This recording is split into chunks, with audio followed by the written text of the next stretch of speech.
దైవికమైన తలంపులు పరిశుద్ధాత్మ నడిపింపును బట్టి వస్తూ ఉంటాయి. కాబట్టి ఆత్మకార్యం జరిగించేది కూడా పరిశుద్ధాత్ముడే. కాబట్టి ఆయన ఇచ్చిన మాటలు మనం మాట్లాడాలని ప్రయత్నం చేస్తూ ఉంటాను. అయితే యేసు ప్రభు వారు తన శిష్యులకు చెప్తూ, ఆయన వాక్య పరిచర్య నిమిత్తం చెప్తూ ఆయన ఒక మాట అంటారు, మీ మాటలు కొద్దిగా ఉప్పు వేయబడినట్టుగా ఉండాలని అంటారు. మసాలా వేసినట్టుగా ఉండకూడదు అన్నట్టుగా చెప్పలా, మసాలా వేసి చెప్పమని చెప్పలా, ఆయన ఉప్పు మాత్రం వేయమన్నాడు. ఉప్పు చాలా సామాన్యమైంది అని ఆయన ఏమంటారంటే, ఉప్పు నిస్సారమైన వ్యర్థం అని అంటాడు. ఆయన సముద్రంలో పారపోయాల్సి వస్తుందని అంటాడు. ఎందుకు మళ్ళీ దానికి ఉప్పు పట్టాలి కదా. సో ఉప్పు వేయబడిన మాటలు దేవుని తలంపులుగా, దేవుని మాటలుగా నా నోటి ద్వారా దేవుడు మాట్లాడించాలని నా విశ్వాసం, ప్రార్థన. ఆ విధంగానే నేను మరి సిద్ధపడి ఇక్కడికి రావటం జరిగి ఉన్నది. ఈ సందర్భంలో మరి నా పక్షంగా, నా భార్య, నా కుటుంబం పక్షంగా మరి సంఘ కాపురిగా ఉన్నటువంటి ప్రకాష్ అయ్య గారికి మరి ఒక కొన్ని గంటల్లో మరి ఒక సంవత్సర కాల జీవితాన్ని ఆయన సంపూర్ణం చేసుకుంటున్న సందర్భంగా మీకు శుభాకాంక్షలు తెలియజేస్తున్నానండి. రాబో దినాల్లో మరంతగా ప్రభు మిమ్మలను ఆయన యొక్క సంఘ క్షేమాభివృద్ధి కొరకు, ఆయన యొక్క రాజ్యం యొక్క మరి సిద్ధపాటు కొరకు, విశ్వాసం సిద్ధం చేయటం కొరకు మిమ్మల్ని మరింతగా వాడుకోవాలని నేను ప్రార్థిస్తున్నాను, ఆకాంక్షిస్తున్నాను. Advance greetings to you pastor గారు. ఇక నేను కొంత చెప్పాల్సింది ఏంటంటే, మీ సంఘాన్ని చూసినప్పుడు నాకు మిక్స్డ్ ఫీలింగ్స్ వచ్చినాయి. ఎట్లా అంటే mixed feelings in the sense, Prabhakar గారితో కూడా వచ్చేటప్పుడు నేను మాట్లాడుకుంటా ఉన్నాను. ప్రభాకర్ గారు మీరు ఇంతకుముందు ఏ చర్చికి వెళ్ళారు అని అంటే నేను కూడా లిస్ట్ చెప్పుకున్నాం అనమాట. బహుశా నేను, ప్రభాకర్ గారు, మేము దర్శించి మరి కలిసి ఆరాధించిన సంఘాలు చాలా ఎక్కువ ఉంటాయేమో. పుట్టుకతో నేను సిఎస్ఐ సంఘానికి చెందిన కుటుంబం నుంచి వచ్చిన వ్యక్తిని. హై స్కూల్ ఎడ్యుకేషన్ వరకు కూడా నేను సిఎస్ఐ స్కూల్స్లోనే మచిలీపట్నంలో చదువుకోవడం జరిగింది. మా తల్లిగారు, తండ్రి గారు కూడా అక్కడ సిఎస్ఐ ద్వారా నడిపించబడుతున్న మరి ఎడ్యుకేషనల్ ఇన్స్టిట్యూషన్స్లో వాళ్ళు ఉద్యోగాలు చేస్తున్నారు. నా భార్య వచ్చి ఆమె బ్రదరన్ బ్యాక్గ్రౌండ్. ఆ తర్వాత మేము విశ్వాస జీవితంలో మేము ఎదగటానికి దేవుడు వాడుకున్న మరి సాధనం లేకపోతే విశ్వాసుల గుంపు ఏమిటంటే హెబ్రోన్ సహవాసం. సోదరుడు భక్సింగ్ గారి ద్వారా మరి ఏర్పాటు చేయబడినటువంటి విశ్వాస గుంపులుగా ఉన్నటువంటి హెబ్రోన్ సహవాసాల ద్వారా ఆమె తను రక్షణానుభవంలోకి రావడం జరిగినది. నేను కూడా రావడం జరిగినది. నేను అనంతపూర్లో చదువుతున్నప్పుడు అక్కడ సిఎస్ఐ చర్చికి వెళ్తూ ఉండేవాళ్ళం. సిఎస్ఐ హోలీ ట్రినిటీ అసెంబ్లీకి వెళ్ళేవాళ్ళం. తర్వాత నేను స్టూడెంట్ లైఫ్లో ఉన్నప్పుడు కూడా ఎల్ఈఎఫ్ అని చెప్పేసి, not LEF, EU evangelical union, దాని ద్వారా నేను హాస్టల్లో ఉన్నప్పుడు కూడా నా రూమ్లోనే గ్యాదరింగ్స్ జరుగుతూ ఉండేవి. ఆ విధంగా హైదరాబాద్ వచ్చిన తర్వాత చాలా కాలం బ్యాప్టిస్ట్ చర్చ్ మెంబర్గా ఉన్నాను. జి శామ్యుల్ గారు నాకు వ్యక్తిగతంగా చాలా పరిచయం ఉన్న వ్యక్తి. ఒక సందర్భంలో ఆయన మరి చాలా దూరం కూడా వెళ్ళిపోయాడు నా గురించి. తర్వాత మరి అట్లా జరిగింది. నా తల్లి వచ్చి నూతన సంఘానికి చెందిన ఆవిడ. ఆ తర్వాత మళ్ళా కొంతకాలం మేము ఏజీస్ అసెంబ్లీస్ ఆఫ్ గాడ్ అనే అసెంబ్లీకి కూడా వెళ్ళడం జరిగింది. ఆ తర్వాత ఇట్లా చాలా చాలా సంఘాలు, మేము మార్మన్స్ అసెంబ్లీకి కూడా వెళ్ళాం. మీరు సర్ప్రైజ్ అయిపోతారు. Mormons assembly is, but I don't suggest now. One should not go and have a fellowship with an assembly of called as Mormons. They will, instead of believing in Lord Jesus, they believe in Joseph Smith. Joseph Smith is being considered as one of the person on par equivalent with God Almighty, according to their understanding. అది అంత శ్రేయస్కరమైన విషయం. వీటిలన్నిటి ద్వారా నేను తెలుసుకున్నది ఏమిటి అంటే, నేను వాక్యం చెప్పేటప్పుడు మీరు గ్రహిస్తూ ఉంటూ ఉంటారు. ఈరోజు వాక్య భాగంగా మనం మరి యోహాను సువార్త 10:10 చదువుకున్నాం. ఆయన ఒక మంచి గొర్రెల కాపరి. ఆ గొర్రెల కాపరి కింద ఉన్నటువంటి మరి గొర్రెలు ఆయన స్వరం మాత్రమే వింటూ ఉంటాయి. మరి వేరే స్వరాన్ని కూడా ఆ గొర్రెలు వినవు. ఆ గొర్రెలకైనా సమృద్ధి జీవాన్ని ఇచ్చాడు. ఇంగ్లీష్లో మనం దాన్ని అబండెంట్ లైఫ్ అంటాం. సమృద్ధి అన్న వర్డ్ మరి ఇష్టపడకుండా ఉండని మనుషులు ఎవరు ఉండరు. ప్రతి ఒక్కరికి సమృద్ధి కావాలి. పెద్ద ఆయన వింటున్నావా? నేను ప్రవృత్తి రీత్యా గురువును కాబట్టి క్లాస్ రూమ్ నేచర్ మొత్తం నా దగ్గర వచ్చేస్తూ ఉంటుంది అనమాట. ఎవరైనా వింటున్నప్పుడు ఎవరు వింటున్నారు ఎవరు వింటలేదన్నది సడన్ గా I can make it out అనమాట. చూస్తూ ఉంటాను. కానీ ఇది క్లాస్ రూమ్ కాదు. మరి దేవుని యొక్క ఆలయం అయి ఉన్నది. ఎక్కడ 2-3 ఆయన నామం పేరటి కూరుకుని ఉన్నారు, ప్రభు ఆయన మధ్య ఉన్నారు. సంఘానికి శిరస్సు ప్రభు, నేను కాదు. కాబట్టి ఈ ప్రభు ఎడల మీరు భయముతోనూ వణకుతోనూ మరి వాక్యము ప్రకటించినప్పుడు శ్రద్ధాశక్తులతో వింటూ ఉండండి. చిన్నవాళ్ళకైతే ఇచ్చి నేను suggestion, young people are here. మీకు వాక్యం మీ మనసులో నాటపడాలని అంటే ఒక చక్కటి ప్రాక్టీస్ మీరు చేయాల్సింది ఏంటంటే, అక్కడ ప్రభాకర్ అంటూ చేస్తున్నారు, జాన్ అంటూ చేస్తున్నారు. చూడండి, జాన్ మోసెస్ గారు. ఏంటది రాసుకోవాలి రెఫరెన్సెస్తో సహా. అది చేస్తూ ఉంటుంటే మీకు మనసులో మరింత బలంగా నాటుకుంటూ ఉంటుంది అనమాట. సో సమృద్ధి జీవం అన్న దాని మీద నేను మాట్లాడాలని, మరి దేవుడు నాకు ఇచ్చిన తలంపు, దాని గురించి మాట్లాడాలని మరి సిద్ధపడి వచ్చి ఉన్నాను. సమృద్ధి అన్న పదం ఇష్టపడని మనిషి అంటూ ఉండడు. వాడు క్రైస్తవుడైనా కానీ, మరి క్రైస్తవేతరుడైనా కానీ, లేకపోతే యేసు ప్రభు యందు విశ్వాసం ఉంచిన వ్యక్తి కానీ, తండ్రి అయిన దేవుని యందు విశ్వాసం ఉంచిన వ్యక్తి కానీ, మరి ఇంకొక వేరే మరి దేవతల యందు విశ్వాసం ఉంచుకున్న వ్యక్తులు కానీ, వీళ్ళందరికీ కూడా ఇష్టమైన మాట ఏంటంటే సమృద్ధి, సఫిషియన్సీ, ఓవర్ఫ్లోయింగ్. ఇది కావాలని కోరుకునే వ్యక్తి అంటూ ప్రపంచంలో చాలా తక్కువ మంది ఉంటారేమోనని. అట్లా ఉండే వాళ్ళని మనం ఏమంటామంటే సన్యాసులు అంటాం, టర్మెంట్స్. సన్యాసులు ఒక్కరికి మాత్రం ఇది ఉన్నా అది లేకపోయినా బాధ లేదు, రేపుడు గురించి బాధ లేదన్న జీవిత విధానంలో ఉంటారు. కానీ ఎక్కువ మంది మరి 199 మంది పైగా కోరుకునేది ఏంటంటే సమృద్ధి జీవం. అయితే ఏ విధమైనటువంటి సమృద్ధి జీవాన్ని మనం కోరుతున్నాం అన్నది కూడా చాలా ఇంపార్టెంట్ థింగ్.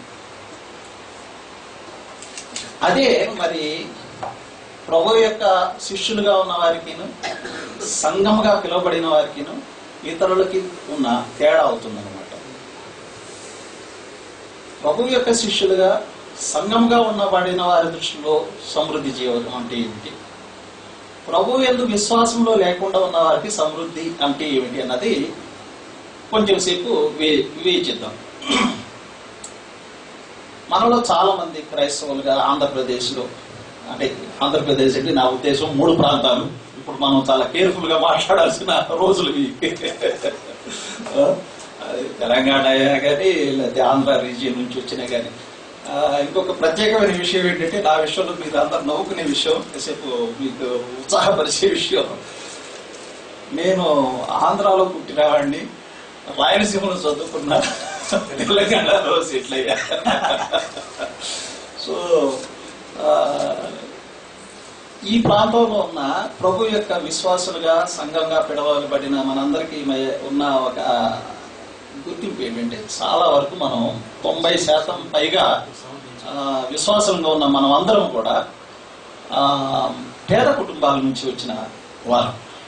మన పూర్వీకులు సమాజంలో మరి లెక్కించబడని వారిగా, లేకపోతే మనుషులుగా కూడా కొన్ని సందర్భాల్లో మనల్ని సమాజం ఒక 50, 60, 70 సంవత్సరాల క్రితం గుర్తించాల. మా తండ్రి గారు చెప్తా ఉంటారు, వాళ్ళ చిన్నప్పుడు ఎట్లా మరి వారు సమాజం చేత తృణీకరించబడిన వారుగా జీవించున్నారో ఇటువంటిది. అట్లాగే మా మామగారు, అత్తగారు, వాళ్ళ పేరెంట్స్ దగ్గర నుంచి మేము తెలుసుకున్నది అనమాట. దేవుని మరి ఏర్పాటు మా జనరేషన్స్ వచ్చేసరికి అంత మరి వ్యతిరేకత మేము సమాజంలో చూడలేం. కొంత వ్యతిరేకత చూసాం, కానీ అది కనిపించకుండా ఉండే వ్యతిరేకత చూసాం. సో క్రైస్తవ విశ్వాస సమూహంగా, సమాజంగా ఆంధ్రప్రదేశ్ అన్న రాష్ట్రంలో, లేకపోతే సౌత్ ఇండియాలో, ఆ మాట వస్తే మొత్తం భారతదేశంలో ఉన్నటువంటి విశ్వాసుల్లో ఎక్కువ భాగం మంది మరి పేదరికాల నుంచి, సమాజం చేత నెగ్లెక్ట్ చేయబడినటువంటి బ్యాక్గ్రౌండ్ నుంచి వచ్చిన వాళ్ళం మనం ఉంటున్నాం. కాబట్టి ఆ బ్యాక్గ్రౌండ్ నుంచి వచ్చిన మనకి సమృద్ధి జీవం అంటే ఒక విధమైనటువంటి గ్రహింపు ఉంటూ ఉంటుంది. ఒక సందర్భంలో ఒక ఆయన సాక్ష్యం చెప్పడం నేను గ్రహించాను. మాకు చాలా దగ్గర వ్యక్తి అనమాట. మా కుటుంబంలో అందరూ చాలా బాగా చదువుకున్నారు, ఉన్నతమైన ఉద్యోగాలు చేస్తూ ఉన్నారు. మరి నా పిల్లలందరూ బాగా సెటిల్ అయ్యారు. ఇందాక బ్రదర్ కూడా అదే మాట షేర్ చేయడం జరిగింది. రిటైర్ అయ్యే ఇంక అందరూ బాగున్నారు. నాకు ఒక్కొక్క కొడుక్కి 2 కార్లు ఉన్నాయి, కూతురికి 2 కార్లు ఉన్నాయి, 2 ఇళ్ళు ఉన్నాయి. ఇట్లా చెప్పుకుంటూ ఆయన వచ్చాడు. అదే కూటంలో ఆయన మాట్లాడిన తర్వాత నేను కూడా మాట్లాడే సందర్భం వచ్చిందనమాట. సరే, నేను మాట్లాడుతూ ఇది దేవుని యొక్క ఆశీర్వాదం అని మీరు ఎట్లా చెప్పగలిగారు అన్నాడు. మరి ఏమీ లేని స్థితి నుంచి ఇంత సమృద్ధిలోకి వచ్చాం కాబట్టి దేవుని ఆశీర్వాదం చాలా ఉంది అని చెప్పేసి ఆయన ఘంటాపదంగా మరొకసారి ఇట్లా మరి విశ్వాసం మధ్య ఆయన ఓ బర్త్డే థ్యాంక్స్ గివింగ్ లో మాట్లాడుతూ ఆయన అంటం జరిగింది. అప్పుడు నేను అన్నా, బేసికల్ గా నేను కొంత అధికమైన విద్య ఉండటంతో కొద్దిగా బుర్ర కూడా సామాన్యంగా ఆలోచించకుండా వేరే విధంగా ఆలోచిస్తూ ఉంటది. నేను అన్నాను, అదే నిజమైతే ఈ లోకంలో ఉన్నటువంటి ధన సమృద్ధి, తర్వాత సొసైటీలో ఉన్న గుర్తింపు, ఇది నిజమైన ఆశీర్వాదం అయితే మీకంటే చిరంజీవి బాగా ఆశీర్వదించబడ్డాడు అన్న. చిరంజీవి అంటే మీకు చాలా మంది తెలిసి ఉండొచ్చు, మన కేంద్ర మినిస్టర్గా ఉన్నాడు ఆయన. చంద్రబాబు నాయుడు ఇంకా బాగా ఆశీర్వదించబడ్డాడు కదా, కేసీఆర్ ఇంకా బాగా ఆశీర్వదించబడ్డాడు. వీళ్ళకి సమాజంలో చాలా గుర్తింపు ఉంది, మీకున్న దానికంటే ఎక్కువ సంపాదన, డబ్బు ఉంది, మీకంటే ఎక్కువ సమృద్ధి ఉంది ఆయన. కాబట్టి ఇది ఆశీర్వాదం అనుకుంటే మరి వాళ్ళు మీకంటే ఆశీర్వదించబడ్డారు, వాళ్ళకి యేసుప్రభు అంటే కూడా తెలియదు, చెప్పినా కూడా వాళ్ళకి ఎప్పుడు అర్థం కాదు కూడా అని చెప్పారు. చెప్పంగానే చాలా చిన్న పుచ్చుకున్నాడు ఆయన, పెద్ద ఆయన కదా, చాలా వయసులో పెద్ద ఆయన. చిన్న పుచ్చుకుని నువ్వు ఎప్పుడు ఇట్లాగే మాట్లాడుతూ ఉంటావు, నువ్వు ఎటువంటి తెట్టమంటావు, తెటువంటి అరే ఎటువంటి తెట్టం కాదండి, this is according to the Bible we should speak. వాక్యాన్ని ఆధారంగా చేసుకుని మనం విశ్వాస జీవితంలో ముందుకు కొనసాగాలి. విశ్వాసంకు కర్తయ్య కొనసాగింపు వాడినటువంటి యేసు వైపు చూస్తూ మనం విశ్వాస యాత్ర చేయాలి. ఆ యేసు ప్రభు ఏ విధంగా ఈ లోకంలోకి వచ్చి జీవించాడు?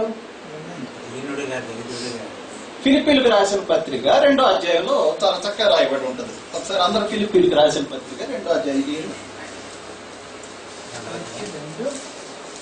2:5 నుంచి నేను చదువుతాను, మీరంతా ఫాలో అవ్వండి. 5వ వచనం నుంచి చదువుతాను.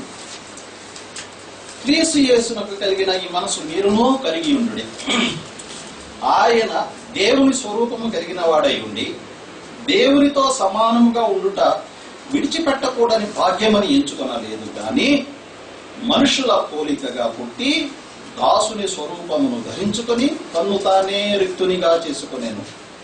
మరియు ఆయన ఆకారమందు మనుషుడిగా కనబడి మరణము పొందినంతగా, అనగా శిలువ మరణము పొందినంతగా విధేయత చూపిన వాడై తన్ను తాను తగ్గించుకొనెను.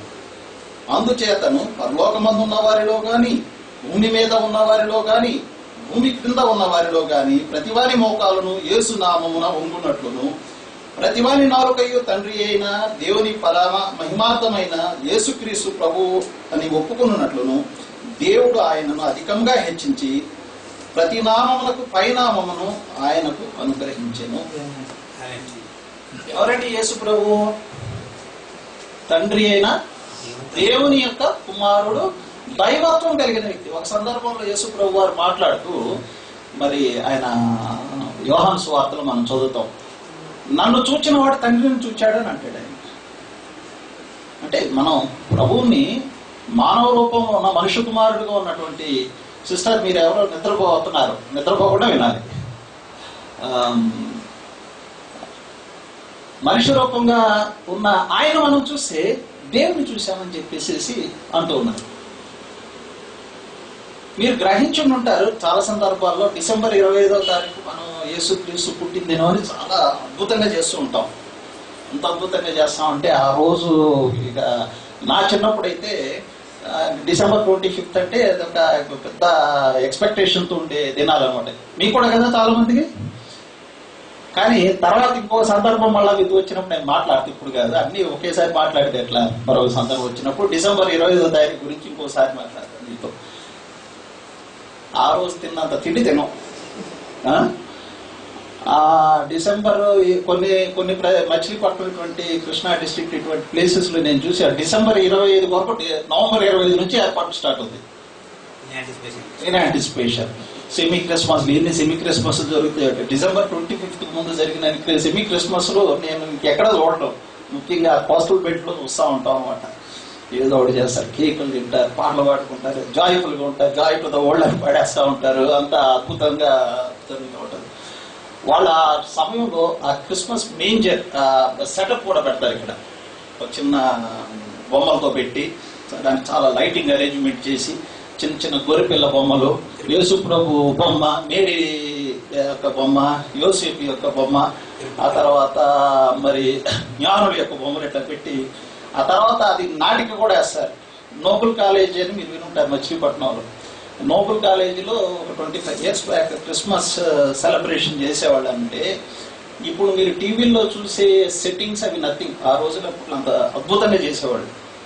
ఆ వీడియోలు కూడా తీశారు. అవి నేను ఎప్పుడైనా అవి కలెక్ట్ చేసి చూద్దామని అనుకున్నా కానీ దొరకలేదు. అంత అద్భుతంగా చేసేవాళ్ళు. కానీ నిజమైన యేసుక్రీస్తు పుట్టినప్పుడు అంత అద్భుతం లేదు. ఆయన్ని పండుగ పెట్టడానికి స్థలం కూడా లేదు. స్థలం లేక ఎక్కడ ఆయన పెట్టాల్సి వచ్చింది? పశువుల పాక మన ఇళ్ళ దగ్గర చూడండి. పల్లెటూరుకి వెళ్ళినప్పుడు మనం ఇక్కడ కొద్దిగా అవుట్స్కట్స్ వచ్చాం. ఇటు సైడ్ ఎక్కువ చాలా మంది ఇళ్లలో పశువుల పాకలు ఉంటాయి. గొడ్ల సావిళ్ళు అని అంటారు. మీరు అక్కడికి వచ్చి చూస్తే ఎంత భయంకరంగా ఉంటుందంటే, ఒక 10 నిమిషాలు మనం అక్కడ కూర్చున్నాం అంటే దోమ కుట్టేస్తాయి. ఒక పక్క అవి మరి పేడని వేస్తూ ఉంటాయి, తర్వాత తొట్టిలో పుడితి పెట్టి ఉంటారు, అవి తాగుతూ ఉంటాయి. చాలా క్లమ్సీగా ఉంటుంది. ఇప్పుడు మళ్ళాగా కొద్దిగా సౌఖ్యానికి అలవాటు పడిన వాళ్ళు అక్కడ ఉండాలంటే చాలా కష్టమైన విషయం. అటువంటి ప్రదేశంలో ఆయనకి జన్మ ఇవ్వటం జరిగినది.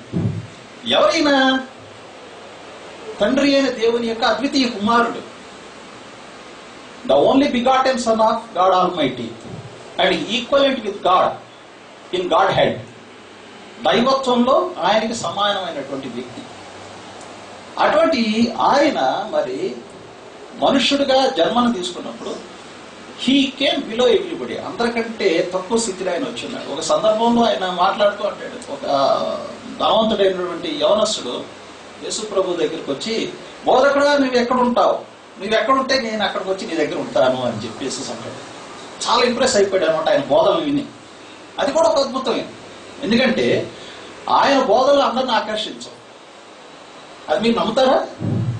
యేసు ప్రభు బోధలు అందరినీ ఆకర్షించవు, కొంతమందిని మాత్రమే అది ఆకర్షిస్తుంది. ఇది నా మాటలు కాదు, వాక్యంలో ఉండబడింది. యోహాను సువార్త 6వ అధ్యాయము 44వ వచనం తీయండి.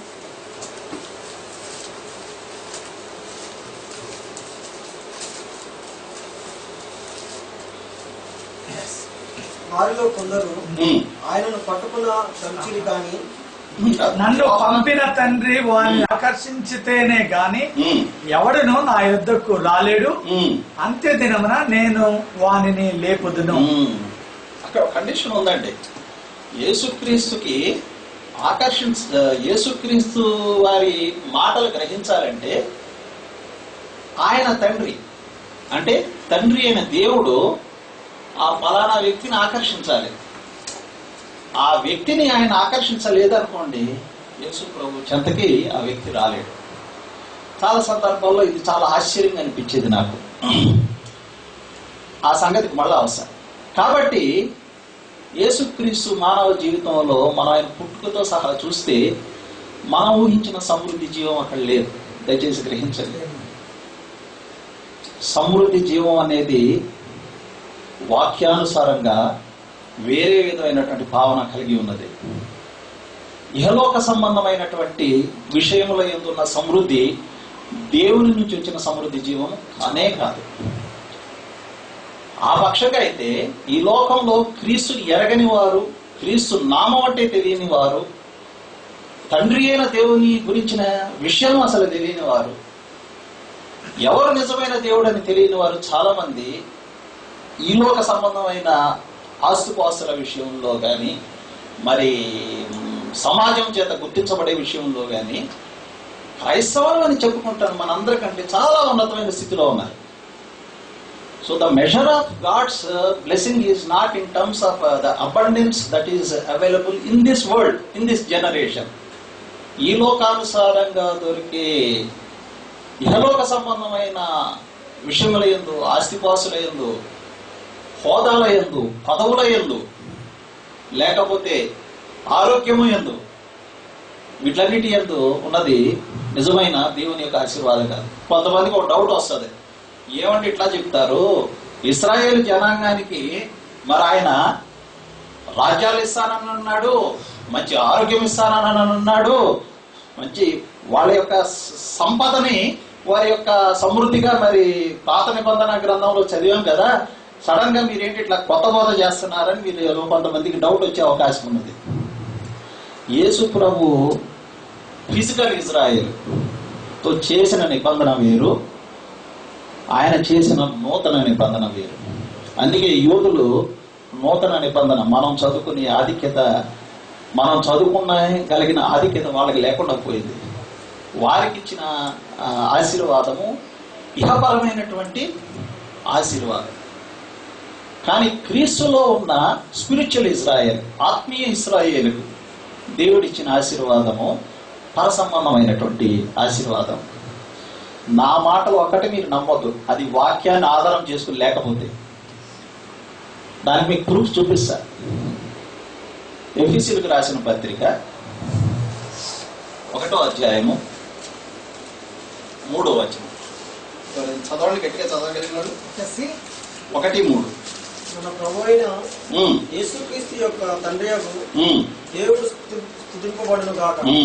ఆయన క్రీస్తునందు పరలోక విషయములలో ఆత్మ సంబంధమైన ప్రతి ఆశీర్వాదమును మనకు అనుగ్రహించాడు. ఆయన క్రీస్తునందు పరలోక విషయములలో ఆత్మ సంబంధమైన ప్రతి ఆశీర్వాదమును మనకు అనుగ్రహించెను. ఏ విధమైనటువంటి ఆశీర్వాదాలండి? ఆత్మ సంబంధమైన పరలోక విషయముల యందు ఆశీర్వాదం. ఇంగ్లీష్లో ఏమైనా ఉంటుందంటే ఇంగ్లీష్లో కూడా చదువుతారు. ఒక్కోసారి English translation is better translation than the Telugu translation. Some times Telugu translation is a better translation than the English translation. This is one inconsistency we have to bear with. నిజంగా చెప్పాలంటే పాత నిబంధన గ్రంథం హిబ్రీ భాషలో రాయబడి ఉన్నది, క్రొత్త నిబంధన గ్రంథం గ్రీకు భాషలో రాయబడి ఉన్నది. హెబ్రీ భాష నుంచి లేదా గ్రీకు భాష నుంచి తెలుగులోకి లేదా ఇంగ్లీష్ భాషలోకి తర్జుమా చేసినప్పుడు అనుకోని విధంగా గ్రామర్ మ్యాచ్ కాకపోవటం వల్ల కొన్నిసార్లు తప్పిదాలు జరిగినాయి. అవి రాసిన వారు కావాలని చేసిన తప్పిదాలు కాదు, అవి ఆ భాషలో ఉన్నటువంటి ఇన్హెరెంట్ గా ఉన్నటువంటి గ్రామటికల్ ఎర్రర్స్ వల్ల జరిగినటువంటి పొరపాట్లు. సో కాబట్టి చదువుకోగలిగిన స్తోమతోటి చదువుకున్న వారు మీరు బైబిల్ చదివేటప్పుడు don't just stick on to one single version. It is always better if you refer the Telugu version with the English version. తెలుగులో ఉన్నదాన్ని ఇంగ్లీష్ ప్రతి సందర్భంలో అట్లా కాదు, కొన్ని సందర్భాలు ఇంగ్లీష్లో కూడా తప్పులు ఉంటా ఉంటాయి. సో కాబట్టి ఇక్కడ ఇంగ్లీష్లో కూడా ఏమేమి రాయబడింది ఒకసారి చదువుకుందామండి. Blessed be the God and Father of our Lord Jesus Christ who hath blessed us with all spiritual blessings in heavenly places in Christ. పరలోక విషయముల యందు ఆయన యొక్క ఆశీర్వాదాలు ఉన్నాయి. సమృద్ధి జీవం చదివాం. కానీ ఒక సందర్భంలో వస్తే యేసు ప్రభు వారు సమృద్ధి జీవాన్ని నిత్య జీవంతో పోల్చాడు. ఆయన నిత్య జీవం అంటే తెలుసు కదా, ever lasting life. Ever lasting life లేదా నిత్య జీవం అంటే ఇప్పుడు మీకు అందరికీ తెలుసు. నాతో సహా ఇక్కడ కూర్చున్న ప్రతి ఒక్కరితో సహా చిన్న పిల్లవాడి దగ్గర నుంచి పెద్ద వయసులో ఉన్న ప్రతి ఒక్కళ్ళం ఒకసారి చచ్చిపోతాం. అయితే క్రీస్తునందు వాక్యానుసారమైనటువంటి విశ్వాసం ఏంటంటే ప్రతి మనిషి మరొకసారి తిరిగి లేపబడతాడు. క్రీస్తునందు విశ్వాసములో ఉండిన వారు క్రీస్తు విశ్వాసం లేని వారు కూడా తిరిగి లేస్తారండి. Please be aware of that. ప్రతి ఒక్కరికి మరొకసారి జీవంలోనికి వచ్చే అది దేవుడు ఇచ్చాడు. ఈ మోర్టల్ బాడీని ఆయన తిరిగి ఇమ్మోర్టల్ స్టేటస్ లోకి తీసుకొస్తాడు అనమాట. అయితే ఈ నిత్య జీవం మనం ఎక్కడ గడపబోతున్నాం అన్నదే చాలా ముఖ్యమైన విషయం. అయితే ఈ నిత్య జీవం విషయంలో ఒక మాట అంటాడు యేసు ప్రభు వారు. యోహాను సువార్తలో ఆయన ఏమంటాడంటే, మీరు చూడండి అవసరం, తర్వాత మీరు ఇంటికి వెళ్ళి చూసుకున్నప్పుడు కూడా తెలుస్తుంది. తండ్రి అయిన దేవుని ఎరుగుటే నిత్య జీవం అని అంటాడు. అంతే మాత్రం కాదు, నన్ను పంపిన తండ్రిని ఎరుగుటయే, నన్ను క్రీస్తుని ఎరుగుటే నిత్య జీవం అని చెప్పేసి ఆయన అంటాడు. ఇంకా దాంట్లో వేరే డెఫినేషన్ ఏం లేదు. Knowing that God is there and is the God is everlasting life and knowing Jesus Christ is everlasting life. దాంట్లో ఒక 20 లక్షలు ఉన్నవాడు నిత్య జీవంలో ఉన్నాడని చెప్పలా. 100 సంవత్సరాలు జీవించిన వాడు, లేదా 70 సంవత్సరాలు, లేదా 80 సంవత్సరాలు జీవించిన వాళ్ళకి నిత్య జీవం ఉన్నదని చెప్పేసి చెప్పాల. తండ్రి అయిన దేవుని ఎరుగుటయే నిత్య జీవం అని చెప్పేసి చెప్పాడు. క్రీస్తుని ఎరుగుటయే నిత్య జీవం అని చెప్పేసి ఆయన చెప్పడం జరిగి ఉన్నది. If that is the case, మన అండర్స్టాండింగ్ లో ఉన్న సమృద్ధి జీవము నిత్య జీవానికి చాలా మరి మనం ఊహిస్తూ ఉన్న దానికి, ఒకవేళ ఎవరైనా ఊహించకుండా ఆల్రెడీ మీకు ఈ గ్రహింపు ఉంటే దేవునికి వందనాలు. ఆ గ్రహింపు లేకుండా కొంతమంది, ఇప్పుడు నాకు ఆ గ్రహింపు చాలా కాలం లేదండి. నేను దేవుని యొక్క ఆశీర్వాదాలు అంటే నేనేమనుకునేవాడిని అంటే, నేను నా చిన్న వయసు నుంచి, బహుశా నాకు 10 ఏళ్ల వయసు ఉన్న వయసు నుంచి దేవునిందు ఆసక్తి, వాక్యమందలి ఆసక్తి, దేవునిలో భయభక్తుల్లో పెరగటం అందు ఆసక్తి ఎక్కువ ఉండేది. ఇవన్నీ ఉన్నప్పటికీ కూడా ఈ యొక్క సత్యాలు గ్రహించడానికి దేవుడు ఆయన సమయంలోనే నాకు బయలుపరిచాడు. కొంతమంది యొక్క ఆధిక్యత వారి చిన్న వయసులోనే తెలుసుకునే గొప్ప అవకాశం ఉంటుంది. కొంతమందికి కొంత వయసు వచ్చిన తర్వాత తెలుసుకునే అవకాశం ఉంటుంది. కొంతమందికి ఏ వయసు వచ్చినా అర్థం కాదు. ఎందుకని, ఒకరిని నా తండ్రి ఆకర్షించని ఎడల వాడు నా వద్దకు వచ్చుట అసాధ్యం. కాబట్టి ఈ యొక్క నిత్య జీవాన్ని గురించి, ఈ యొక్క సమృద్ధి జీవాన్ని గురించిన గ్రహింపు మీరు కనుక నన్ను 1990 ముందు లేదా 95, 96 ఆ ప్రాంతాల్లో అడుగుంటుంటే, నేను మీతో ఇంతకుముందే చెప్పాను చూసావా, ఇన్ని కార్లు ఉండటం, ఇన్ని బస్సులు ఉండటం, లేకపోతే ఇంత డబ్బు ఉండటం, ఇన్ని ఎకరాల స్థలాలు ఉండటం, హైదరాబాద్లో అయితే ఒక 4-5 ప్లాట్లు ఉండటం, లేకపోతే ఒక 5-6 ఫ్లాట్లు ఉండటం, ఇది నిత్య జీవం అని చెప్పేసి మనం అనుకుంటూ ఉంటాం. అని నేను కూడా అట్లా అనుకునేవాడిని. ఒక ఎనాలజీ మీకు చెప్తారు, ఒక ఉదాహరణ. ఎనాలజీ అంటే ఒక గ్రహింపు మీ దృష్టికి తీసుకొస్తారు. పేర్లు వద్దు కానీ మనకి తెలిసిన ఒక చాలా ప్రాముఖ్యమైనటువంటి రాజకీయ కుటుంబం ఉంది. వాళ్ళలో ఆయన పెద్ద ఆయన ఆల్రెడీ చనిపోయాడు. ఆయన అంటే నేను కూడా చాలా ఇష్టపడేవాడిని, చాలా గొప్ప నాయకుడని నాకు కూడా చాలా ఇష్టం. ఇప్పటికి కూడా ఆయన అంటే చాలా గౌరవం కూడా. కానీ వారి కుటుంబ సభ్యులు చాలా మరి ఆస్తులు సంపాదించారు. ఎంత ఆస్తులు అంటే లెక్క పెట్టుకుంటానికి కూడా టైం లేనంత ఆస్తులు ఉన్నాయని మరి ఒక వర్గం, ఒక మరి అభియోగం వారి మీద. కానీ గత 3-4 సంవత్సరాలుగా మనం గమనిస్తూ ఉంటుంటే పాపం వాళ్ళ ఇళ్లలో వాళ్ళు ఉండట్లు. ఎప్పుడు చూసినా రోడ్ల మీద, లేకపోతే వేరే ప్రదేశాలు, వాళ్ళు కట్టుకున్న ఇళ్లలో లేరు, రోడ్ల మీద బతుకుతూ అనిపించి ఉన్నారు. కానీ మనం గనక వాక్యంలో గనక తీసుకుని ఉంటే, సంతోషము సమాధానం గురించి సామెతల గ్రంథంలో వచ్చిన మాట చెప్తాడు ఆయన. ప్రేమ కలిగిన చోట ఆకుకూరల భోజనం మీరు. ఈ రిచెస్ అన్ని ఉన్నాయి. ఒక సందర్భంలో ఒక మరి యేసు ప్రభు వారు చెప్తాడు, ఒక ధనవంతుడైనటువంటి ఒక వ్యక్తి ఉన్నాడంట. ఆయన ఏం చేశాడు, ఆయన ధాన్యాన్ని దాచుకునే మరి ఇది లేకపోతే, స్థలం సరిపోతే ఆ కొట్లను పెద్దవి చేయించాడు. చేయించి నా ప్రాణమా తినుము త్రాగుము సృగించుము అని చెప్పేసి అన్నాడు. దాన్ని ఆయన సమృద్ధి జీవం అనుకున్నాడు. కానీ అరే పిచ్చివాడా, నువ్వు ఈ రాత్రిగా చనిపోతున్నావురా, ఏమిట్రా నీ పరిస్థితి అని చెప్పేసి దేవుడి ఆయన్ని క్వశ్చన్ చేస్తూ ఉన్నాడు. అది యేసుప్రభు వారు అన్నారు, ఏమన్నారు, ఒకడు లోకమునంతయు సంపాదించుకొని తన ప్రాణము పోగొట్టుకునే వానికి ఏమి లాభము.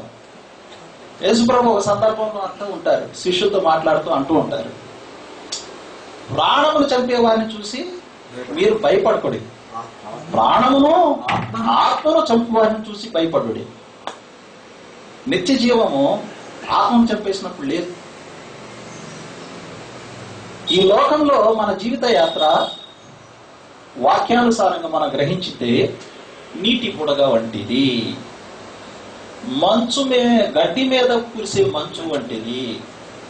డిసెంబర్ మాసంలో మనం గమనిస్తుంటే మంచు కురుస్తూ ఉంటుంది. మంచు కురిచినప్పుడు మనం చూస్తే మార్నింగ్ 6 o'clock ఉంటుంది, 6:30కి చూస్తే కనిపించదు, కొద్దిగా సూర్యకిరణాలు పడితే కనిపించదు. అట్లా వచ్చి అట్లా మాయమైపోయేది. ఇందాక మరి ఒక సహోదరి ఇక్కడ ఆవిడకి 83 సంవత్సరాలు అని చెప్పినప్పుడు నాకు ఇమ్మీడియట్ గా మరి ఒక వాక్య భాగం గుర్తొచ్చింది. నరుని ఆయుష్ 70 ఏండ్లు, అధిక బలం ఉన్న 80 ఏండ్లు అయినను అది ఆయాసమే. సహోదరి సంతోషం చాలా చాలా గొప్ప మరి సాక్ష్యం చెప్పుకుని ఉంది. దేవుడు ఆవిడ కుటుంబ విషయంలో కానీ తన యొక్క ఆత్మీయ జీవిత విషయంలో కానీ దేవుడు ఎన్నో గొప్ప మరి దీవెనలు ఇచ్చాడు అన్నట్టుగా ఆమె సాక్ష్యం చెప్తూ ఉంటాం అనేది సంతోషకరమైన విషయం. ఆ భాగ్యం అందరికీ ఉండకపోవచ్చు కూడా. If the length of the life is a measure of God's blessing, then Jesus Christ is the most cursed man on the face of the earth. Of course, it is true also. ఎందుకని మనందరి యొక్క మానవ కోటి యొక్క శాపాలు ఆయన మీద ఉండటం బట్టి మరి ఆయన చనిపోతుంది. కానీ చాలా మంది కూడా అట్లా చనిపోయిన వాళ్ళు ఉన్నారు. The length of the life is never a measure of godly blessings. If that is the truth, మనం ఒక ఆయన జీవితాన్ని తీసుకుందాం. లాజరు చాలా మందికి మనకు తెలిసిన వ్యక్తే కదా. లాజరు గురించి యేసు ప్రభు వారు చెప్పడం జరిగింది, బైబిల్లో కూడా మనం చూడటం జరిగింది. ఈ లాజరు ఆ ధనవంతుడి ఇంటి ముందు కుక్కలకు వేసిన రొట్టెలు తింటూ మళ్ళీ ఆ జీవితాన్ని జీవించాడు. అంతేకాకుండా ఆయనకి మరి ఇది కూడా ఉంది, రోగం కూడా ఉంది. లెపర్డ్ ఆయనకి మరి లెపర్ ఆయన ఏంటి సార్, కురుకులు ఉన్నాయి. మరి దేవుని యొక్క ఏర్పాట్లో ఆయన మనం గ్రహించినప్పుడు చనిపోయినప్పుడు దేవుడు ఆయన్ని పరలోక రాజ్యంలో చేర్చుకున్నాడు. మరి ధనవంతుడైన వాడిని పరలోక రాజ్యంలో స్థానం లేదు. ఆశ్చర్యంగా ఉంటుంది కదా. ఈయన జీవించినంతకాలం చాలా బాధలు ఇబ్బందుల్లోనే జీవించాడు.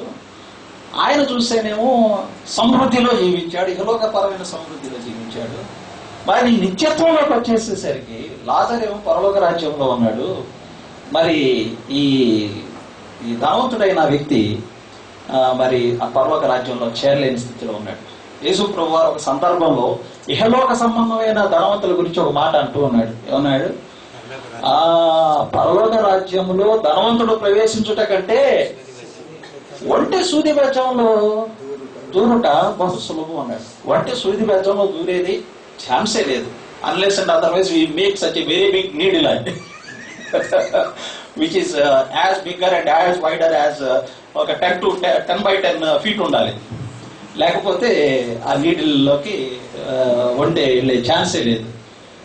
కాబట్టి ధనవంతుడుగా ఉండటానికి ఆ యొక్క తాపత్రయం కలిగిన వ్యక్తి, ధనము రావచ్చు, ధనము హెచ్చినను దాన్ని లెక్క చేయకూడదు. మరి ఒక సందర్భంలో దావీదు భక్తుడు ఒక మాట్లాడుతూ ఉంటాడు, వింటూ ఉంటాడు. రక్షణ యెహోవాది అని అంటాడు ఆయన. అది నాకు 2 సార్లు వినిపించింది అని అంటాడు. 2 సార్లు విన్నాను. అంటే అంత కీన్గా మనం దేవుని యొక్క వాక్యాన్ని అవునంటే అవును, కాదంటే కాదన్నట్టుగా తీసుకోగలిగిన విశ్వాస ఆత్మీయ స్థితిలో ఉండాలి. దానికి కావలసిన ముఖ్యమైనటువంటి విషయం ఏంటంటే ఆత్మ విషయమై దీనులైన వారిగా మనం ఉండాలి. ఆత్మ విషయమై దీనులైన వారు ధన్యులు, పరలోక రాజ్యము వారిది. Promise is a very key promise. పరలోక రాజ్యం అనేది చాలా మందికి ఇష్టమైనటువంటి విషయం. ఇక్కడ కూర్చున్న ప్రతి ఒక్కరూ పరలోక రాజ్యానికి వెళ్ళడానికి కోరుకుని నాకు పరలోక రాజ్యానికి వెళ్ళాల్సిన ఇంట్రెస్ట్ లేదని వాళ్ళు ఎవరైనా చేయొద్దండి. Everybody wants to go enter into the kingdom of heaven, not heaven. Please make the difference. చాలా మందికి ఒక మిస్కన్సెప్షన్ ఉంది, పరలోక రాజ్యాన్ని పరలోకాన్ని ఒకటే అనుకుంటారు. నో, కానే కాదు. అది ఇంకో సందర్భంలో వచ్చినప్పుడు నేను మళ్ళా మీతో మాట్లాడే అవకాశం దేవుడు ఇంకో సందర్భంలో ఇచ్చినప్పుడు అది మీకు దాని మధ్య ఉన్నటువంటి తారతమ్యాలు నేను తెలియజేస్తాను. పరలోక రాజ్యంలో ప్రతి ఒక్కరికి ప్రవేశించాలని కోరుకుంటా ఉంటుంది. పరలోక రాజ్యం అన్నా దేవుని రాజ్యం అన్నా సినానిమస్ వర్డ్స్, పర్యాయ పదాలు. మరి ఈ దేవుని రాజ్యం గురించి ఒక సందర్భంలో పౌలు భక్తుడు రోమిలికి రాసిన పత్రికలో అంటూ ఉంటాడు. 14 అధ్యాయం 17వ వచనంలో అంటాడు, దేవుని రాజ్యము తినుటయు త్రాగుటయు కాదు గాని, చదవండి ఒకసారి, భోజనమును పానమును కాదు గాని పరిశుద్ధాత్మని అందరి ఆనందమును నీతియు సమాధానమునై ఉన్నది అని చెప్పేసి ఆయన అంటూ ఉంటాడు. చాలా డీప్ మీనింగ్ ఉంటుంది. అప్పుడే జస్ట్ బైబిల్ నెలకోసారి చదివే వాళ్ళకి అసలు మీనింగ్ కూడా అర్థం కాదు. పరలోక రాజ్యం అంటే ఏంటి అసలు అర్థం కాదు. పరలోకం అంటే అసలు తెలియదు. దేవుడి రాజ్యం అంటే కూడా తెలియదు చాలా మందికి. ముఖ్యంగా ఈ రోజుల్లో ఉన్న యంగ్స్టర్స్ గురించి నేను కొద్దిగా వరి అయ్యే విషయం ఏంటంటే వాళ్ళకి పాపం చదువుకునే టైం కూడా ఉండదు. That applies to even my daughter also. మా అమ్మాయి ఈరోజు సండే, రేపు ఎగ్జామ్ కొరకు చదువుకుంటూ ఇంట్లో కూర్చొని ఉంది. ఈ జనరేషన్ లో ఉన్న యంగ్స్టర్స్ ఉన్న దురదృష్టకరమైన విషయం ఏంటంటే వారు దేవుని వాక్యాన్ని ధ్యానించే సమయం కూడా వారికి ఈ యొక్క సొసైటీ ఇవ్వలేకపోతుంది. సో చాలా కష్ట దినాల్లో మనం ఉన్నాం. ఒక రకంగా చెప్పాలంటే నా గ్రహింపు కొద్ది అయితే నేను చెప్తాను, మనం అంత్య దినాల్లో ఉన్నాం. అంత్య దినాల యొక్క పరిస్థితులు ఏ విధంగా ఉంటాయి అనేది మీకు ఎవరికైనా గ్రహింపు కావాలంటే ఇంటికి వెళ్ళిన తర్వాత మీరు ఇంట్రెస్ట్ తెచ్చుకొని మత్తయి సువార్త 24వ అధ్యాయం మొత్తం చదవండి. చదివితే అంత్య దినాల యొక్క స్థితిగతులు ఏ విధంగా ఉంటాయో ఇప్పుడు మనం చవి చూస్తున్నా మనం వెళుతూ ఉన్న దినాలు ఖచ్చితంగా దానికి సరిపోయే విధంగా ఉంటాయి. రాజ్యము మీదకి రాజ్యము, మనుషుల మీదకి మనుషులు, అక్రమం విస్తరిస్తూ ఉంటుంది. భారతదేశంలో చూసినంత అక్రమం దేవుడు నాకు ఒక ఆధిక్యత ఇచ్చాడు. కొన్ని వేరే దేశాలు కూడా వెళ్ళగలిగిన ఆధిక్యత ఇచ్చాడు. ఆ దేశాలలో నేను చూసినప్పుడు ఈ భారం మన దేశంలో మనం ఉన్న స్థితిగతులను చూసినప్పుడు అక్రమం ఇక్కడ ఉన్నంతగా ఇంకా ఏ దేశంలో మనం చూడండి. ఈ అక్రమంలో లోకము నుంచి ప్రత్యేకించబడి పిలువబడిన సంఘముగా ఉన్న మనం కూడా చాలా మంది దీంట్లోనే పడిపోతున్నాం. ఆదివారం నాడు దేవుని విధేయులుగా ఉంటున్నాం. సోమవారం నుంచి శనివారం వరకు లోకానికి విధేయులుగా ఉంటున్నాం. ఈ లోకాధిపతి తండ్రి అయిన దేవుడు కాదు, కుమారుడైనటువంటి క్రీస్తు ప్రభువు కాదు. లోకాధిపతి సైతానుడు. ఆశ్చర్యంగా ఉంటది. లోకాధిపతి సైతానుడా? అవును, ప్రిన్స్ ఆఫ్ దిస్ ఎర్త్. ఈ యుగ కర్త, యుగానికి ప్రస్తుతం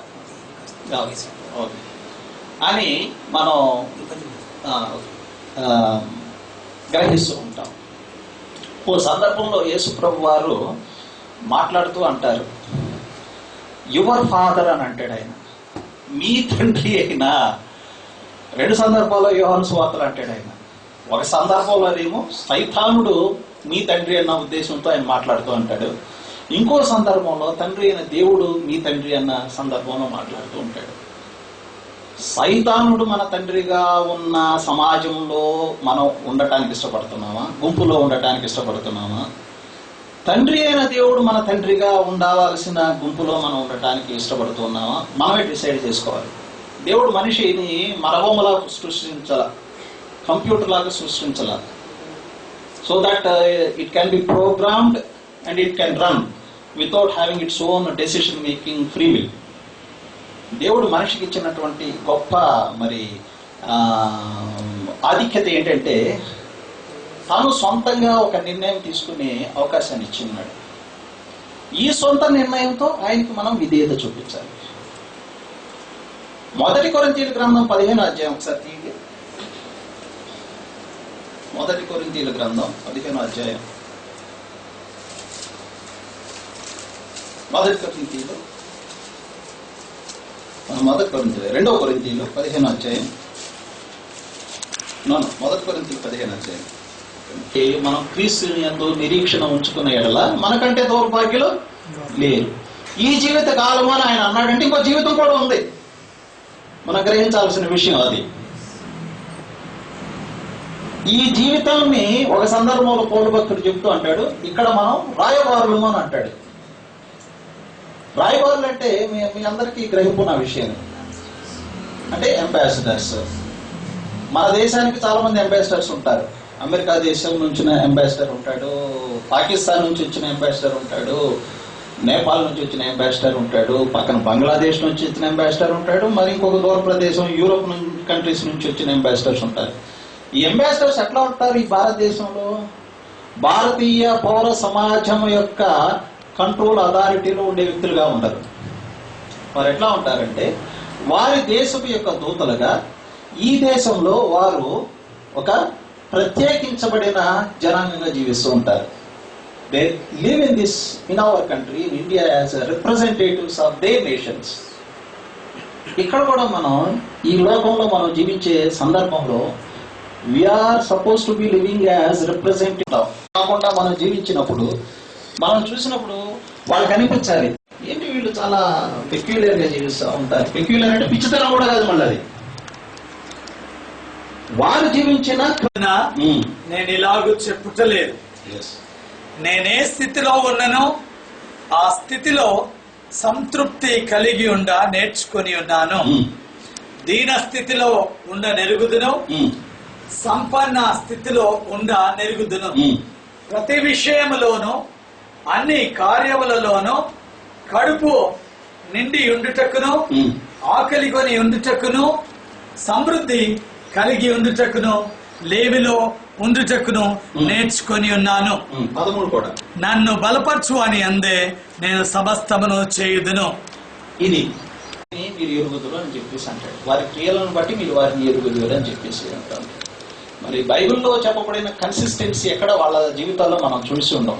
కొంతమంది వ్యక్తుల గురించి నేను విన్నప్పుడు చూసినప్పుడు విన్నది ఏంటంటే, పలానా తాడేపల్లిగూడెంలో ఆయన వాక్య పరిచర్య చేయడానికి వెళ్ళాలి. దానికి 1 సంవత్సర కాలం ముందు నుంచి మరి దానికి పెద్ద ప్లానింగ్, ఏర్పాట్లు, ఫండ్ మొబలైజేషన్ జరుగుతుంది. ఆయన వచ్చి చాలా మరి గొప్ప బోధ కూడా చేస్తాడు. ఏమని చేస్తాడు? యేసు ప్రభువును మీరు నమ్ముకోనండి, మీరు నమ్మకుంటే చాలు మీకు అన్ని కష్టాలు తీరిపోతాయి. బైబిల్ ఎక్కడా ఉండలేదు అది, మీరు ఎక్కడ చూసినా కనిపించలేదు. నా శాంతిని మీకు ఇస్తాను అని అంటాడు ఆయన. ఆయన శాంతి వేరు, ఆయన చెప్పిన సమృద్ధం వేరు. అందుకే మనం యెషయా రాసిన గ్రంథంలో 56వ వచనంలో మనం చూసినప్పుడు, నా తలంపులు మీ తలంపుల వంటివి కావు, నా మార్గములు మీ మార్గముల వంటివి కావు. కాబట్టి ఆయన మార్గములు ఏంటో, నేనే మార్గము సత్యము జీవమునై ఉన్నాను. ఆ సత్యం గురించి ఆయన ఏమంటాడు? సత్యములను స్వతంత్రులుగా చేయను అని చెప్పేసి అంటాడు. దేని నుంచి స్వతంత్రం? ఈ లోకం యొక్క బానిసత్వం నుంచి స్వతంత్రం, మన స్వయం నుంచి స్వతంత్రం. ఎవడైనాను తను తాను ఉపేక్షించుకొనక, తన శిలువను ఎత్తుకొనక నన్ను వెంబడించిన వాడు నా శిష్యుడు కానేడు. మనం 1 యోహాను పత్రిక 2వ అధ్యాయం 14, 15, 16 వచనాలు చదివిన మీరు రాసుకోండి. నేను చదివి చెప్పేస్తా, అది నాకు నోటిపరంగా ఉన్నటువంటి వాక్యపట్టణం. ఈ లోకమునైనాను లోకంలో ఉన్న దానినైనా దేనిని ప్రేమించుకోడి, ఈ లోకంలో ఉన్నదంతయు శరీరాశ, నేత్రాశ, జీవోపడంబము, ఇవన్నీ గతించనై ఉన్నవి. ఎంతమంది ఇక్కడ కూర్చున్న వారు ప్రభు యొక్క 2వ రాకడ గురించి నిజమైన విశ్వాసంతో ఉన్నారు? Please raise your hand. How many of you are prepared for it? That is the question. అది యాకోబు రాసిన పత్రికలో యాకోబు ఒక మాట అంటూ అంటాడు, దేవుడు ఒక్కడే అని మీరు నమ్ముతున్నారా? దాంట్లో పెద్ద గొప్పతనం లేదు. దయ్యములను నమ్మి వణుకుతున్నవి. మనం వణకట్లా. రెండో ఫిలిప్పీ గ్రంథం 12వ వచనం, ఫిలిప్పీ గ్రంథం 2వ అధ్యాయం 12వ వచనం ఉంటది. With fear and trembling work out your salvation. భయముతోనూ వణకతోనూ మీ సొంత రక్షణను కొనసాగించుకున్నది. మత్తయి సువార్త 24వ అధ్యాయం అంటాడు ఆయన, అంతము వరకు సహించిన వారికి మాత్రమే రక్షణ. Are you enduring? Are we abound in doing good works? ప్రతి మనిషి కొరకు ఆయన కొన్ని మంచి కార్యములు చేయడానికి ఏర్పాటు చేశాడంట. బైబిల్ ఉంటది, మీరు చదవండి. పౌలు భక్తుడు రాస్తూ అంటూ ఉంటాడు అనమాట, ప్రతి మనిషి కొరకు కాదు, ప్రతి విశ్వాసి కొరకు, క్రీస్తు ప్రేమపడిన వ్యక్తి కొరకు, ఆ వ్యక్తి చేయటం కొరకు కొన్ని మంచి పనులు ప్రత్యేకించి చేయబడి ఉంటాయి. అవి చేయటం ఎంతో మనం ధ్యాస కలిగి ఉన్నామా? దేవుని చిత్తాన్ని అనుక్షణం, నా తండ్రి చిత్తముని ఎరుగుటయు దానిని నిర్వహించట కొరకే నేను ఈ లోకానికి వచ్చానంటే యేసుప్రభు. Every man is cent for that same purpose, every believer. అందుకే యేసుప్రభు వారు చాలా కఠినమైన మాట అంటూ ఉంటారు. మీరు ఆశ్చర్యపోతారు ఆ మాట విన్నప్పుడు. మత్తయి సువార్తలోనూ లోక సువార్తలో మీరు చదవచ్చు. 7వ అధ్యాయం మత్తయి సువార్తలో ఉంటుంది. పిలువబడిన వారు అనేకులు, ఏర్పరచబడిన వారు బహుకొద్ది మంది. దాన్నే ఆయన చిన్న మంద అంటాడు. ఆయన లోకాసువార్త 13వ అధ్యాయంలో, fear not the little flax, చిన్న మంద, భయపడవద్దు. మనం ప్రకటన గ్రంథంలో ఒక అనాలిసిస్ చదివితే ఆ విషయం నేను చెప్తే మీరు భయపడిపోతారు కూడా. ఏమిటంటే ఆ చిన్న మంద లెక్క కూడా ఇచ్చాడు, ఎంతమంది దాంట్లో ఉండబోతున్నారు అన్నది. ఆ లెక్క నేను ఇప్పుడు చెప్పను, ఎందుకంటే మీరింటికి వెళ్ళి చదువుకొని దేవుడు మీకు ఇచ్చే పరిశుద్ధాత్మ నడిపడం బట్టి మీరు ఒక కంక్లూజన్కి రండి. కానీ ఒక విషయం మనం జ్ఞాపకం చేసుకుందాం.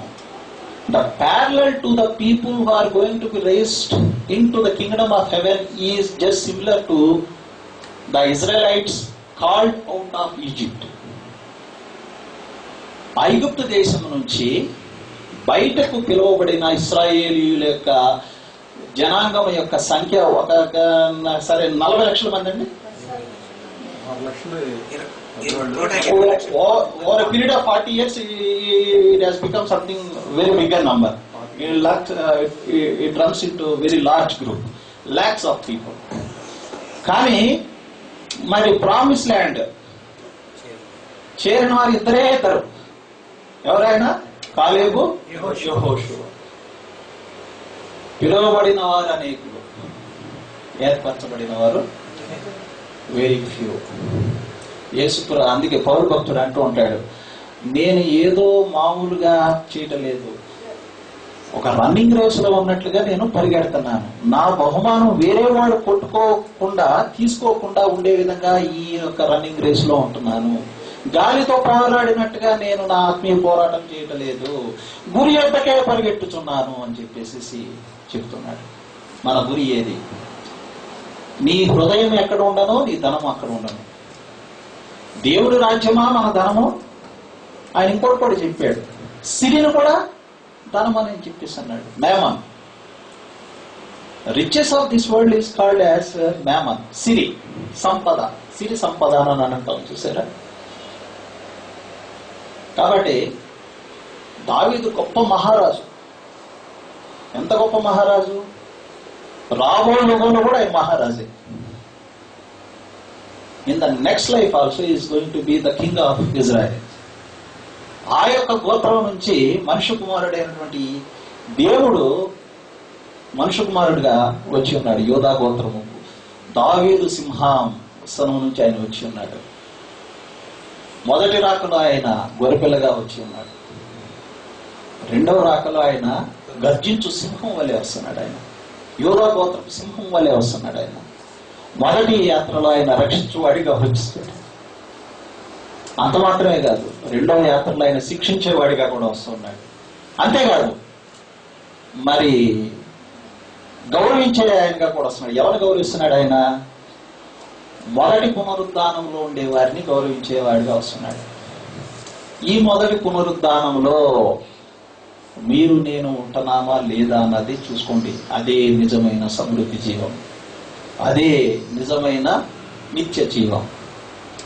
నీ సమృద్ధి జీవము ఆయన యొక్క మొదటి పునరుద్ధానంలో ఉంటే నీవు అదృష్టవంతుడు, నీవు అదృష్టవంతురాలివి, నీవు దేవుని చేత ఆశీర్వదించబడినటువంటి వ్యక్తివి. ప్రథమ ఫలము అని అంటాం. ప్రథమ ఫలాల గురించి మీరు చదవండి. మోషే ధర్మశాస్త్రంలో మనకు దొరుకుతుంది. ప్రథమ ఫలాలకి ఏంటి? ఆయన రెండింతలు ఆశీర్వాదిస్తాడు. అదే ఆ ఆశీర్వాదం ఎంత గొప్పదంటే ఆయన ఏ విధంగా ఉన్నాడో మనమును ఆ విధంగానే ఉండబోతున్నాం. మరి యెషయా గ్రంథంలో ఆయన ఒక మరి ప్రవచనం చెప్తాడు, నా యుద్ధకు వచ్చి ఉచితంగా మీరు పాలు తాగండి, తేనె తాగండి, కష్టపడవద్దు, అవన్నీ మీకు నేను ఉచితంగా ఇవ్వబోతున్నాను. నాతో సమానంగా మిమ్మల్ని రాజ్య వారసులను చేయుచున్నాను. మీరు నాతో సమానంగా రాబో యుగంలో మీరు పరిపాలన చేయువారుగా ఉన్నారు. చాలా మందిని మీరు నాకు తెలిసిన చాలా మందిని క్రైస్తవ విశ్వాసులుగా చెప్పుకునే చాలా మందిని నేను అడిగా, ఏంటయ్యా నీ goal? Ultimately live happily, eat happily in this world. సాధ్యమైనంత వరకు మంచి చదువు. నీ మంచి అన్నదాని డెఫినేషన్ ఏంటో ఆయనకి తెలియదు. మళ్ళా చేయదగిన మంచి చేయకుండా ఉండటము పాపమేనే ఉంటుంది. So you first try to understand what is the definition of good from your scripture, జీవ గ్రంథం. This is the living word of God. దాని ప్రకారంగా మనం గ్రహించుకున్నప్పుడు ఈ సత్యాలన్నీ తెలియబడుతూ ఉంటాయి. సమయం బహు స్వల్పంగా ఉండటం వల్ల నేను మరి ఇంకా ఎక్కువ మాట్లాడాలని నాకు కోరిక ఉన్నది, కానీ మాట్లాడటానికి సమయభావం వల్ల ఆకలి కూడా అవుతూ ఉంటుంది కదా, అందరం 1 గంట అవుతూ ఉంది. కాబట్టి గ్రహింపులో మీరు జీవించండి, అంతం వరకు సహించగలిగిన స్థితిలో ఉండండి. విశ్వాసమునకు కర్తయు దాన్ని కొనసాగించువాడు నాయన క్రీస్తు వైపు చూచు విశ్వాస యాత్రను కొనసాగించండి. విశ్వాసం అనేది మనం పెంచుకుంటే వచ్చేది కాదు. It is a gift from the Lord again. గలతీయులకు రాసిన పత్రిక 6వ అధ్యాయంలో మనకి ఆత్మఫలాలు ఉంటాయి. ఆత్మఫలాల్లో ఒకటి ఏంటంటే విశ్వాసము, సాత్వికము, ఆశా నిగ్రహము, ఇంకా ఇవన్నీ మనం చదువుకుంటుంటే ఉంటాయి. ఆత్మఫలాల కొరకు ప్రభు యొక్క పాద సన్నిధిలో మనం దీన మనస్కులమై మనం ఆయన్ని కోరుకున్నప్పుడు ఆయన అనుగ్రహించేవాడిగా ఉన్నారు. చివరికి ఒక మాట ఏంటంటే, ఎందరైతే దేవుని ఆత్మ కలిగి ఉందరో వారందరూ దేవుని కుమారులని పిలువబడుతూ ఉన్నారు. దేవుని ఆత్మ లేకుండా, ప్రభు యొక్క ఆత్మ మనలో నివసించకుండా మనం దేవుని కుమారులు కాలేమో. ఆదివారం నాడు నువ్వు వచ్చి సంఘ సహవాసంలో కూర్చోండవచ్చు, కానీ పరిశుద్ధాత్మ ప్రేరేపణ నింపుదల నీలో లేనప్పుడు నీవు దేవుని కుమార్తెవు కాదు, దేవుని కుమారుడువు కాదు. కాబట్టి ఆయన అందుకే చెప్తాడు, మీరు పరిశుద్ధాత్మ గురించి అడిగిన యెడల మరి అంత శ్రేష్టముగా ఆయన మీకు అనుగ్రహించును. యోహాను సువార్త 14, 15, 16 వచనాలు మీరు చదవండి. నేను వెళ్ళటం మీకు మంచి ఉన్నది, ఎందుకనగా సత్యస్వరూపి యొక్క పరిశుద్ధాత్మ దేవుడు మీకు నేను ఆయన్ని అనుగ్రహించనై ఉన్నాడు. నేను మీకు ఏమి బోధించాలో మీ జ్ఞాపకంలోకి తీసుకుని వస్తాడు.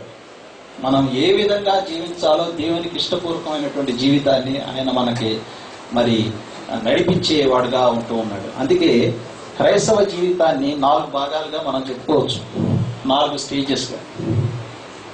పిలువబడిన వారు కాల్డ్, తర్వాత జస్టిఫైడ్, మనలో నీతిమంతులు అని మన క్రియలను బట్టి కాదు, ఆయన యందు మనకున్న విశ్వాసాన్ని బట్టి ఆయన మనల్ని నీతిమంతులని తీర్పు తీస్తున్నాడు. తర్వాత శాంక్టిఫికేషన్, పరిశుద్ధీకరణ ఆయన జరుపుతూనే ఉన్నాడు. వినుబాబు వచ్చిన దగ్గర నుంచి డిస్టర్బ్ చేస్తున్నాం. కాబట్టి ఆ పరిశుద్ధీకరణలోకి మనం అనుక్షణం ఉండటానికి సిద్ధపడి ఉండాలి.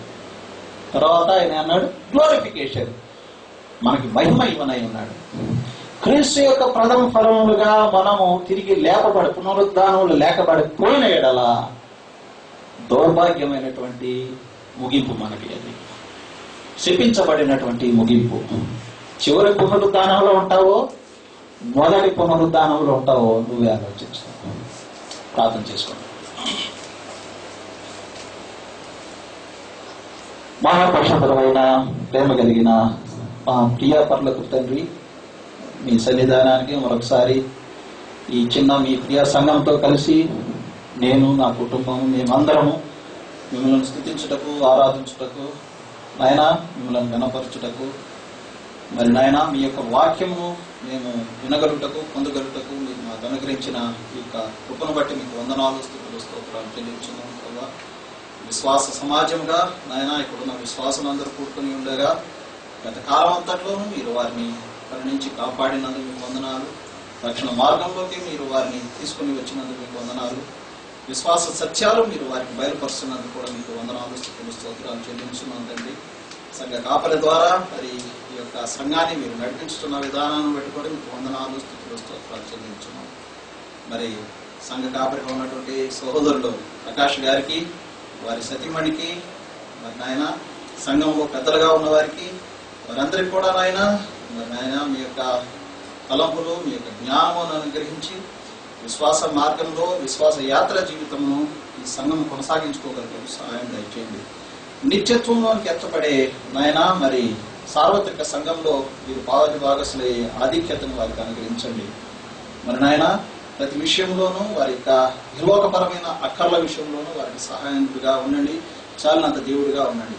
మొదట మీ రాజ్యమును నీతిని వెతికి వారిగా నాయన ఈ యొక్క విశ్వాస సమూహము, సమాజము, వ్యక్తులుగాను మరి నాయన సంఘంగాను ఉండగలుగుతూ సహాయం దయచేయండి. అప్పుడు మీరు మరి నాయన వారి లోక సంబంధమైన ప్రతి అవసరంలోనూ చాలినంత దేవుడిగా ఉండువారై ఉన్నందుకు మీకు వందనాలు స్తుతులు స్తోత్రాలు. నాయన మరి గత సంవత్సర కాలంలోనూ మరి సోదరులు ప్రకాష్ గారి జీవితంలో, మీరు వారి కుటుంబ జీవితంలోనూ, వారి యొక్క వ్యక్తిగత జీవితంలోనూ, వారి పరిచర్య జీవితంలోనూ మీరు ఇచ్చిన కృప కొరకే వందనాలు. రాబో మరి దినాల్లో కూడా ప్రభావ జరగబోయే సంవత్సరంలో కూడా మరింతగా రెండింతల ఆత్మను మీరు వారికి వారి మరి సంఘ పరిచర్యలను అనుగ్రహించండి. నాయన ఈ లోకంలో మరి ఎన్నో ఇబ్బందులు, కష్టాలు వస్తుంటాయి. వాటిలన్నిటినీ నాయన ప్రభు యొక్క నాయన మరి శక్తిలోను, పరిశుద్ధాత్మ నడిపింపులోను వాటిని ఎదుర్కొని ధైర్యంగా నిలబడగలుగుటకు సహాయం దయచేయండి. కూడి వచ్చిన ప్రతి ఒక్కరికి ఈ కృపా కాపుదల ఎండుగా అనుగ్రహించండి. తిరిగి మేమందరం ఈ విధంగా కలుసుకుని స్థుతించే పర్యంతం వరకు మీ కృపలో మమ్మల్ని భద్రపరిచి నడిపించమని యేసుక్రీస్తు వారి పరిశుద్ధ నామమున ఈ ప్రార్థనా విన్నపం సమర్పించి వేడుకుంటున్నాం తండ్రి. Thank you. వందనాలు.